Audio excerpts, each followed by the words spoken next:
రామాపురం అనే చిన్న గ్రామం పచ్చని పొలాలు, మట్టి రోడ్లతో నిండి ఉండేది.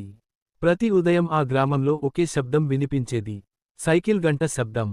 అది గ్రామ పోస్టుమాన్ రాము. రాము ఖాకీ యూనిఫాం ధరించి, లేఖలతో నిండిన సంచిని మోసుకుంటూ ప్రతి ఇంటికి వెళ్ళేవాడు. ఆ లేఖలు కేవలం కాగితాలు కాదు. అవి ఆనందం, ఆశ, కొన్నిసార్లు కన్నీళ్లను కూడా మోసుకొచ్చేవి. పిల్లలు రాము సైకిల్ వెనక పరుగెత్తుతూ చేతులు ఊపేవారు. ఒకరోజు రాము వృద్ధుడు లక్ష్మయ్య ఇంటికి లేఖ ఇచ్చాడు.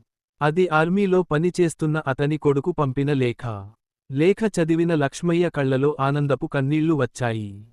ఆమె రామును ఆశీర్వదించాడు. రాము మనసు గర్వంతో నిండిపోయింది. మరో ఇంట్లో ఒక పేద రైతు కుటుంబానికి ఉద్యోగ లేఖ వచ్చింది. ఆ ఇంటి మొత్తం ఆనందంతో నిండిపోయింది. ఎండలు మండినా, వానలు కురిసినా రాము తన పని ఎప్పుడూ మానలేదు. ఈ లేఖలే ప్రజల జీవితం అని అతను చెప్పేవాడు.